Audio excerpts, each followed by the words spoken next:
Hello everyone, this is Aditya Kesarwani. Welcome to my YouTube channel sapping tutorials.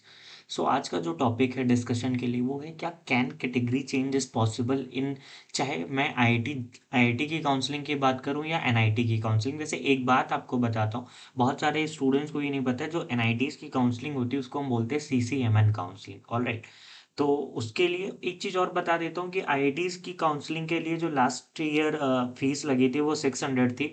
और जबकि CCMN का जो काउंसलिंग होता है उसके लिए फीस, आपको रजिस्ट्रेशन फीस 2500 रुपये होती है। अगर आप सपोज एनआईटीज़ की काउंसलिंग कराते हो नॉर्मल राउंड की तो उसमें 2500 लगता है। अगर आप स्पेशल राउंड की कराओगे तो उसमें भी 2500 लगेगा। ठीक है।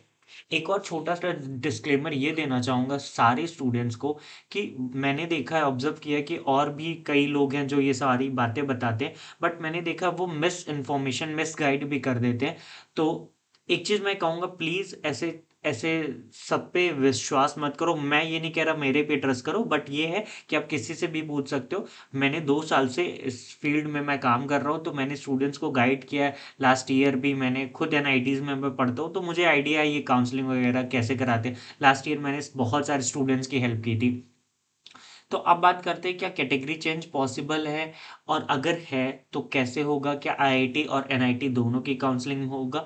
तो सबसे पहले स्टूडेंट्स, मेनली जो स्टूडेंट्स होते हैं वो जनरल से ईडब्ल्यूएस वाले होते हैं। तो मैं आपको बता देता हूँ, सबसे इंपॉर्टेंट बात है कि कैटेगरी चेंज पॉसिबल है। ठीक है।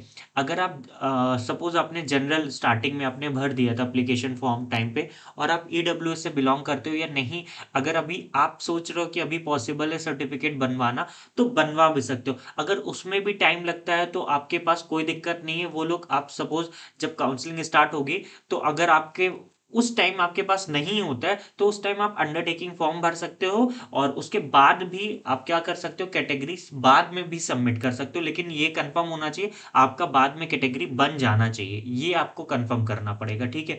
मैं उन सब स्टूडेंट्स को ये भी कहूंगा कि कैटेगरी जो है, जो कैटेगरी सर्टिफिकेट है, वो आपका 31 मार्च के बाद का होना चाहिए। 31 मार्च के बाद का वैलिड होता है। ठीक है।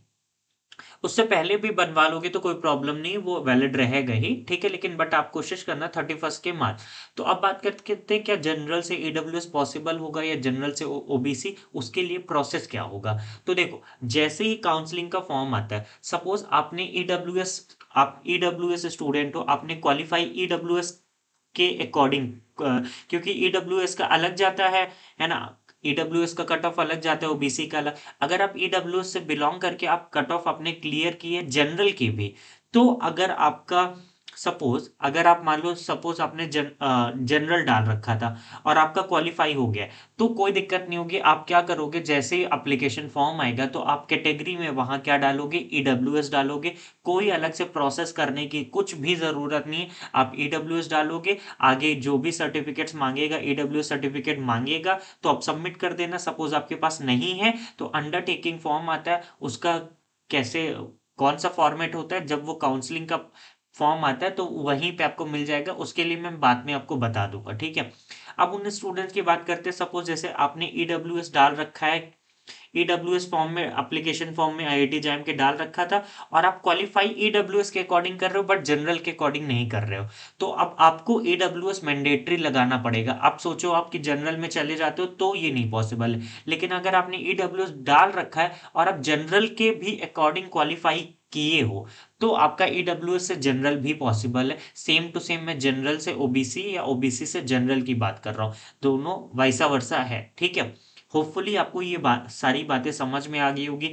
और जो आगे का प्रोसेस, मैं कमेंट्स में इतना ज़्यादा रिप्लाई नहीं कर पाता हूँ, तो मैं आप सबसे एक चीज़ यही रिक्वेस्ट करूंगा कि मैं कुछ कमेंट्स पढ़ता हूँ, ऐसा नहीं है, पढ़ता हूँ, बट सारे का रिप्लाई करना पॉसिबल नहीं होता है। तो आपको जो वीडियोस चाहिए जिससे रिलेटेड, आप उस टॉपिक को कमेंट करना, तो उस टॉपिक को हम, अगर अच्छा रहेगा तो हम कवर कर लेंगे। और बहुत सारे स्टूडेंट्स अननेसेसरी क्वेश्चन पूछते हैं, सर मेरी रैंक कितनी है, आईआईटी कौन सी मिलेगी। ऑलरेडी वीडियोस इसीलिए तो बनाया हूँ कि एक एक इंडिविजुअल का रिप्लाई करना ईजी नहीं है, तो इसलिए वीडियोस के थ्रू मैं हेल्प कर देता हूँ।